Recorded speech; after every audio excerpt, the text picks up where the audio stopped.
The seasonal nature of markets can be one of the most powerful fundamental tools to help us understand yearly historical price cycles and trends.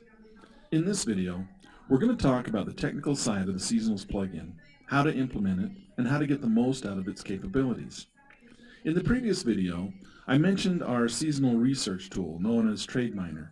TradeMiner is a standalone application designed for the sole purpose of scanning and finding these seasonal market extremes. And we use this tool hand in hand with the Track and Trade Seasonals plugin.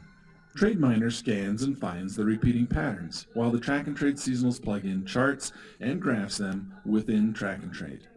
How to use TradeMiner to scan and find these seasonal opportunities is beyond the scope of this video, but is covered in other TradeMiner educational videos. In this video series, we'll want to focus our attention primarily on the Track and Trade Seasonals plugin itself. In Track and Trade, we actually have multiple component parts associated with the Seasonals plugin.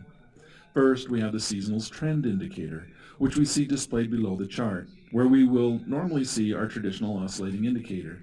Second, we have the Historical Price Averages Indicator, which are the actual historical price averages laid directly over the top of the current market price chart.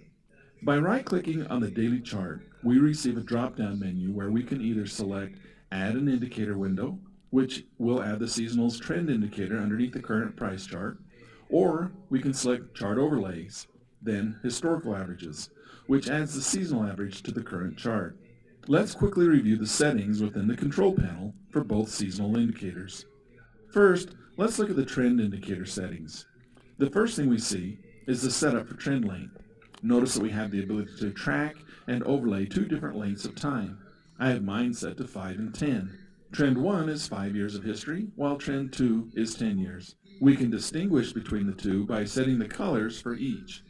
Just for fun, we can fill the background of one of our seasonal trends to make it stand out just a bit more. I generally like to fill the background of the shorter time frame, which gives the effect of laying the longer term time frame chart over the top of the shorter, like we see here. Scaling the indicator to the last 12 months simply gives a better visual representation of the trends, and is something I like to generally leave turned on at all times. Setting threshold boundaries can also give us an additional point of reference for high points and low points within the seasonal trend average itself. Now, let's flip over and review the historical price averages. The historical price averages settings are pretty straightforward. We simply set the duration of the averages we want to see, set the color we prefer, then decide if we want it weighted or not. Weighting the averages calculates a higher emphasis on the more recent year's data. I have my time frame set to look back 3 and 5 years, with the 5-year average weighted.